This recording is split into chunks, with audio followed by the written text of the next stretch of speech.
As part of the requirements for our art history course, students will be writing a formal analysis of a single work of art. That single work of art will be chosen from the collection of the Los Angeles County Museum of Art. Students will need to visit LACMA.org, the official web page for the Los Angeles County Museum of Art. Once on the web page, students will need to bring the cursor over the Art tab and click on Search Collection.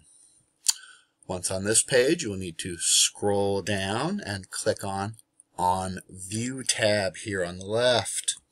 This will bring up a list of the various buildings of the museum that house their various collections. The artwork we will be choosing will be from the German Expressionist group of artists that is housed in the Amundsen Building Floor 2. Students will need to click on the Amundsen Building Floor 2 tab here. Once on this page, we see on the left a list of the artists whose works are housed in the collection. Students will be choosing one work of art from 4 artists belonging to 2 different German Expressionist groups, the Blue Rider group and the Bridge group. The 2 Blue Rider artists are Paul Klee here, and we see the 10 works of his housed in the collections a student have to choose from. The other Blue Rider artist is Vasily Kandinsky, and we see the 7 works of his you have to choose from.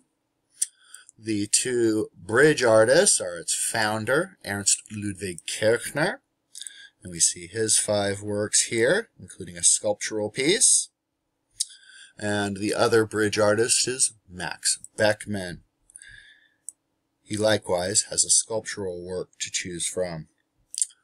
Once the students have selected a single work of art to write their formal analysis upon, they will be using the visual elements of art to describe that artwork. A more detailed discussion of the visual elements of art has been provided for you on the web page whose address has been provided on the instruction sheet, artfactory.com. Here are the visual elements: line, shape, tone, color, pattern, texture, and form.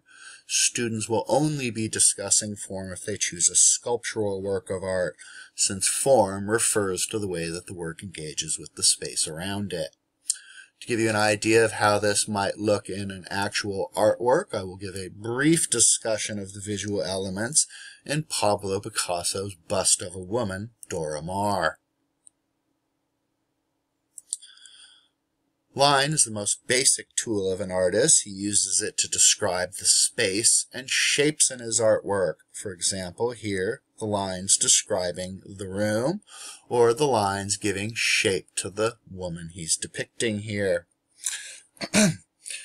Shapes can be either natural or man-made, flat, 2-dimensional, or rounded, 3-dimensional.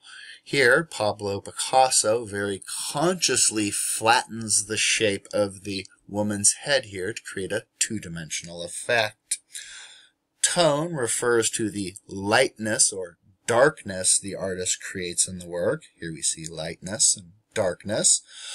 Tone is usually manipulated to create an atmosphere in the work. Lighter, usually a brighter mood or happier mood. Darker, usually a more somber tone or mood to the piece.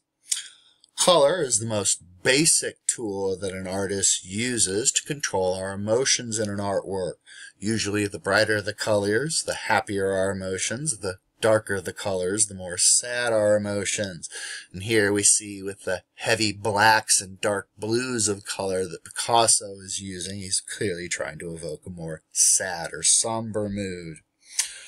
Pattern is a repetition of other elements to communicate a sense of balance, harmony, rhythm, or movement. Here, Picasso is repeating the element of line in the walls of the room here to balance the space and to create a sense of harmony in the work with these more spirally use of lines in the dress of the woman. Finally, texture refers to the surface treatment of the artwork, smooth or rough. Thank you.